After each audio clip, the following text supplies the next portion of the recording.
pelas vibrações correspondentes ao estado em que se encontram, na posição de servos do Senhor.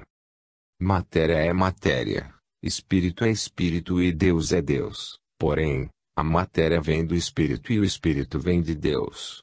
Certos pormenores que desconhecemos, mais tarde nos serão revelados, quando a nossa evolução comportar tais segredos, na gravação das nossas necessidades. Por enquanto, devemos nos conformar com o que já nos foi dado através de inúmeras revelações e dados preciosos, por diversas vias que a inteligência suprema achou conveniente. Quando o discípulo está pronto, o mestre do saber aparece, muitas vezes de forma surpreendente. O homem inteligente deste fim de século está compreendendo a existência de fluido sutil na natureza, apresentando muitas escalas vibratórias, sentindo a comunicação deste fluido em todas as direções da vida. Ele é comandado pelo espírito, mas, com alta ressonância da matéria. Ele é o intermediário entre um e outro, para que nada fique separado do comando central, que é Deus.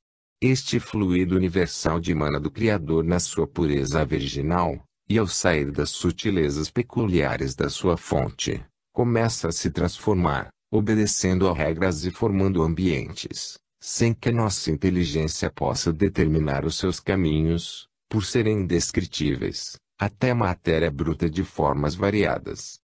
Essas sendas percorridas pelo hálito divino, do Pai Celestial à matéria, e desta a Ele, nas inenarráveis corridas e transformações das essências, não se encontram ao nosso dispor para que possam ser reveladas. É bom e justo que esperemos, que elas surgirão na ordem que o mundo espiritual achar mais acertado. Se a natureza física não dá saltos, a espiritual se movimenta com maior harmonia do que se pensa. Deus é a síntese de todas as harmonias. Nas modificações da matéria, para que ela se expresse em natureza diferente, sendo no fundo o mesmo elemento primitivo, existe a mão divina, o divino laboratório dos movimentos e o milagre, aparecem pela vontade do comando maior. O homem de ciência deve e pode estudar essas combinações. No entanto, quanto mais sabe, na faixa evolutiva em que se encontra, mais sabe que ainda não aprendeu o suficiente. Vive no mundo das teorias, nos conceitos mutativos, por não ter encontrado ainda a verdade. A mediunidade operante com Jesus Cristo poderá ser um fulcro de mutações dos fluidos e magnetismo de variadas ordens, que aos homens chegarão de todas as direções para corrigir os desequilíbrios de variadas características. A mente humana, adestrada nos conceitos do Divino Mestre, que exercita todos os dias as virtudes anunciadas por Jesus e por ele vividas, fica capacitada para fazer do éter físico magnetismo puro que restabelece todas as coisas e harmoniza todos os corpos, doando ainda, a todos os seres, uma cota de energia, de onde nasce a maior esperança para os sofredores, a esperança de viver e confiar na vida e em Deus. Essas transmutações nascem na fonte de um estado d'alma divino, que se chama amor. A matéria e o espírito são como que um corpo, onde se move o comando divino, na sua maior expressão de ser o que é. Capítulo 28, Livro dos Espíritos, questão 28, a missão da palavra. Aconselhamos ao leitor reler, antes de iniciar esta leitura, o sábio comentário de Allan Kardec referente à pergunta número 28, para que tenha força para acalmar o impulso de saber, até onde deve ser alcançado, porque neste rumo das revelações não temos outra coisa a dizer além daquilo que ele expõe, inspirado nas mais altas forças de vida. É bom, e muito bom, que o coração ajude a palavra, inspirando-a na sua grande missão de falar construindo, e construir falando certo. O verbo que o homem já domina com certa facilidade, seu filho de longa data, educado na boca do sábio, tem a missão junto a todos os seus recursos, de aprofundar-se nos segredos da natureza e fazer os mesmos homens compreenderem as belezas da criação. Porém, é de ordem comum entre as coisas de Deus, que ele fale com toda a simplicidade, sem esquecer a clareza dos princípios. A missão da palavra é sublimada, desde quando temos outros sentidos desenvolvidos para compreendê-la. Para tanto, o nosso dever é educá-la, naquela escola cujo mestre maior é nosso Senhor Jesus Cristo.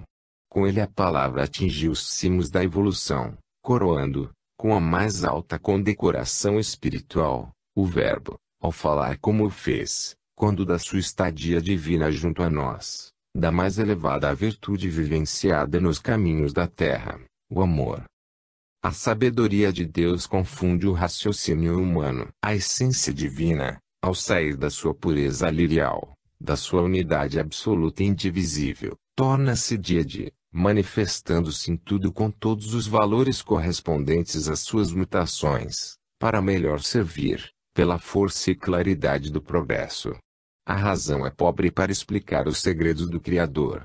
A evolução tem o poder de transformar a inteligência em sentido altamente dominante, na arte de conhecer. Dentro de nós existem, como sabemos, os talentos divinos, que são favos de luz colocados na nossa consciência pelo Senhor. Cada vez que são despertados, na expressão filosófica denominada evolução, nos mostram rumos novos da sabedoria. Deus, na conveniência de sua sabedoria, houve por bem criar inúmeras divisões na construção da casa universal.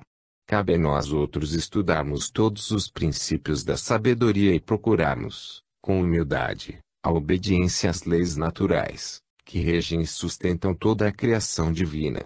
Perder tempo com discussões sem sentido educativo é forçar o inconveniente a transformar-se em ignorância.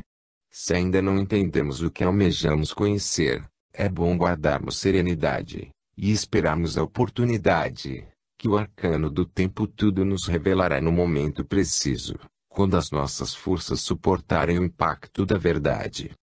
Tudo que existe obedece a uma sequência estabelecida pela harmonia.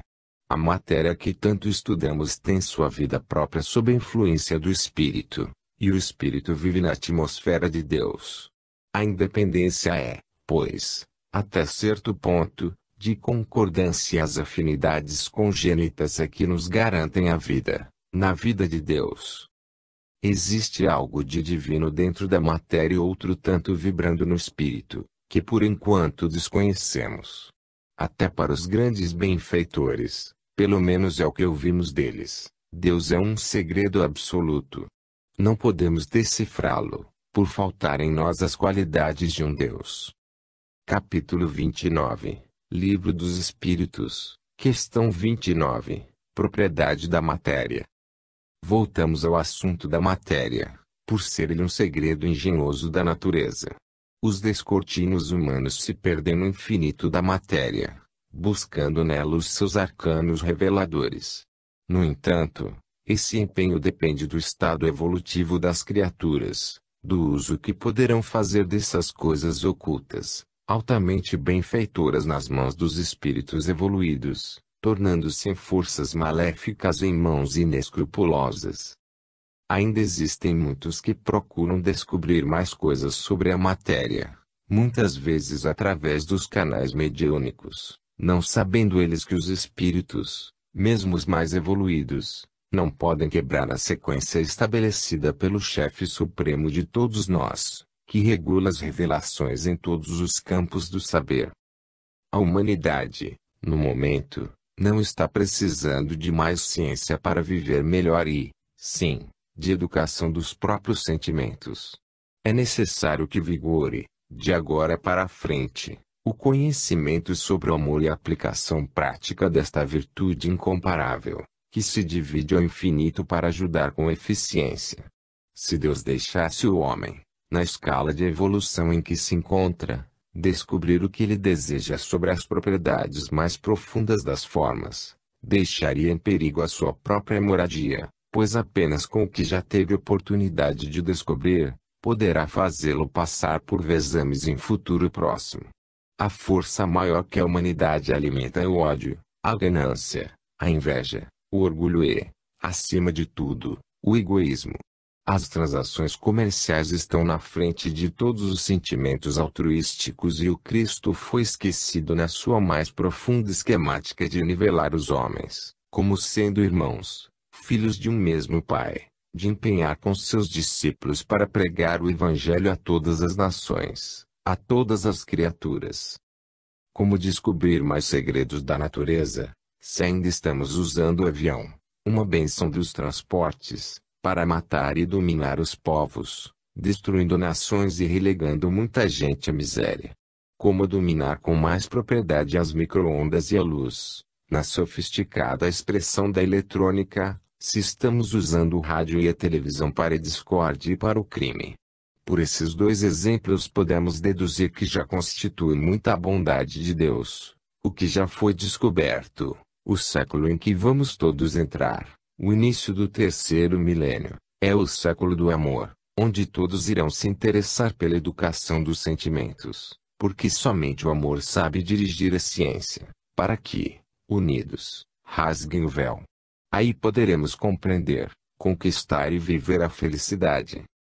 O fluido universal toma formas variadas, de conformidade com as circunstâncias e com o ambiente, onde Deus acha conveniente a sua transmutação. A matéria é a filha dos fluidos imponderáveis, porém, não se move por si mesma. Inteligências altamente evoluídas asseguram este trabalho divino, na divina expressão do Criador. Nada vive sem Deus. Todos nós obedecemos à sua coordenação.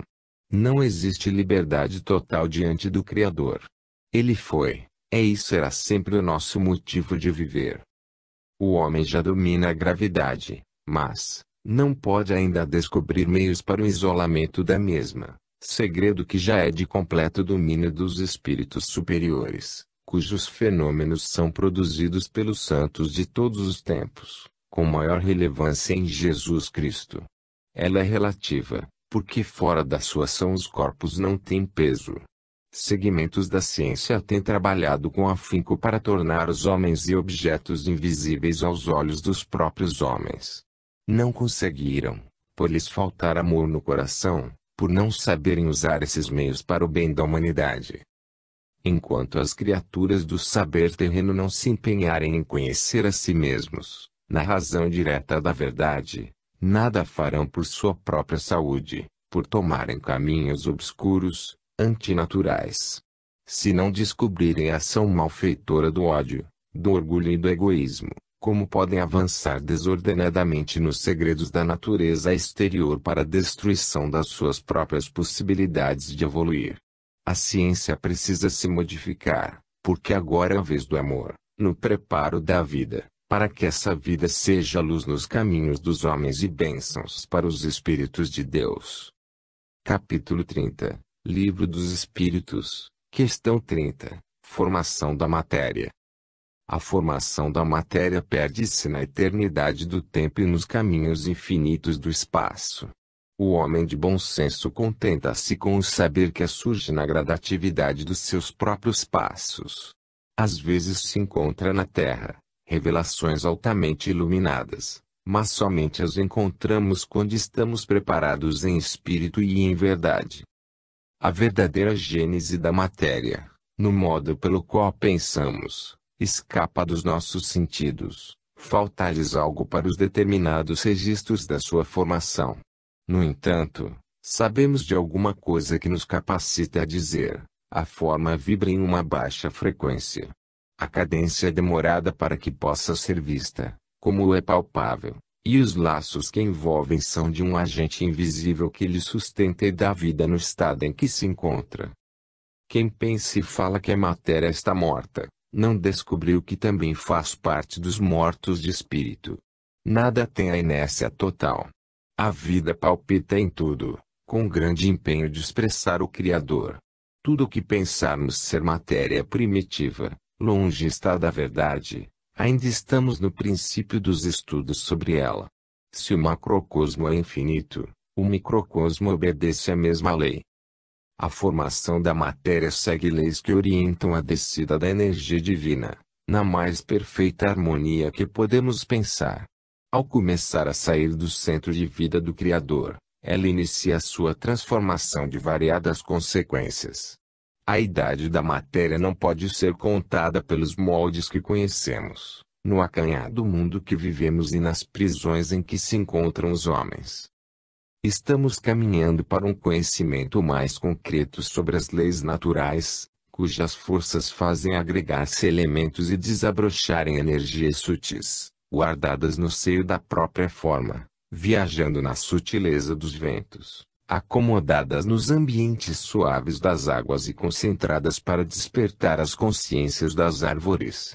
O homem pode ficar de posse destes tesouros, maravilhas da natureza, desde que ele abra as portas do entendimento, sem que haja inversão dos próprios valores. Esses tesouros, deverão ser usados na verdadeira acepção da palavra universal. Ainda no seio da família humana vigora a contradição, desde que não apoiemos as ideias de quem as transmite, pois Deus não está sujeito às ordens humanas, nem os espíritos superiores às leis feitas para nos disciplinarem. Dás pouco valor à matéria, por viveres dentro dela e desconheceres o que desfrutas das suas qualidades. Ela registra tudo o que fazes, na sua mais íntima estrutura, para dar contas ao Criador. Quando ages em desacordo com as leis naturais, a única pessoa a quem enganas é a ti mesmo. Essa é a realidade, que a própria ciência haverá de afirmar no âmbito da sua evolução como ciência divina. Se queres compreender pela razão as mudanças da matéria, observa uma semente que plantas, acompanhando seu progresso na formação de uma árvore e, em seguida, os frutos. Nas entranhas da mãe, no aproveitamento das energias que nela são armazenadas, gera-se o corpo do filho, o mais perfeito aparelho surgido na terra. O que fizemos para que isso acontecesse? A transformação da matéria é um milagre, fenômeno esse ainda por desvendar. Os agentes deste acontecimento são espíritos que aprenderam a amar, estudando o amor como uma ciência do mais alto valor espiritual. Vamos dar as mãos, inteligências presas na carne e livres em espírito, para que a escola do amor cresça em todos os rumos e estimule o coração a viver essa virtude incomparável. Capítulo 31, Livro dos Espíritos, Questão 31. Modificações da matéria. As diversas propriedades da matéria se originam de um só elemento primitivo, oriundo do seio do Criador. Compete ao homem estudar, analisar, que encontrará a verdade vibrando no centro da própria vida. Jesus já dizia: batei e abrir-se-vos-á, buscai e achareis. A quem bate nas portas da verdade, elas se abrirão, e quem a busca pelos estudos sérios, certamente que a encontrará para o seu próprio conforto e enriquecimento espiritual. A matéria primitiva começa a entrar em mutações quando sai do sopro divino. Em cada ambiente, em cada toque das necessidades, essa matéria una entra em variações, atendendo ao visto e embelezando o universo. A lei das mutações opera em tudo e em todos. A própria ciência já conhece essa verdade, pelo átomo com os seus elétrons. A matéria se modifica com as mudanças do cortejo eletrônico que se chama vibração. Assim como Deus é único em toda a criação, a matéria não poderia ser de outra forma, é una, em todos os seus aspectos, correspondendo à segurança da própria vida. A lei estabelecida por Deus é também una, no entanto, ela se diversifica pelas necessidades dos homens e das coisas. A multiplicação é infinita, semelhante ao amor que cresce, de sorte a atingir toda a criação pelos processos do mesmo amor na dinâmica da caridade. É observando matéria e antimatéria, espírito e corpos espirituais, que se notará a grandeza de Deus e a sua presença em toda parte. Ainda há muitos segredos para serem revelados e os maiores se encontram dentro da própria criatura, esperando que estudemos, e usemos do manancial divino que se acha em nós e a nosso favor. A razão não pode explicar o infinito, mas pode ter alguma ideia do que possa ser, como, igualmente, o raciocínio não tem capacidade de entender a personalidade de Deus. Sempre encontramos mistérios. Mesmo que desvendemos alguns, existem mais, por ser a evolução uma força natural e permanente em todas as direções da vida. Estamos de posse, encarnados e desencarnados, de mínima parcela daquilo que deveremos saber. As distâncias são imensuráveis, de nós a Deus. Se analisamos a matéria na condição de prece, é nela mesma que poderemos observar o próprio céu, pela beleza da sua magnitude e ordem, na sinfonia universal. A matéria é a presença de Deus, nos levando e nos fazendo entender o seu magnânimo amor. O tempo dar-nos noções elevadas sobre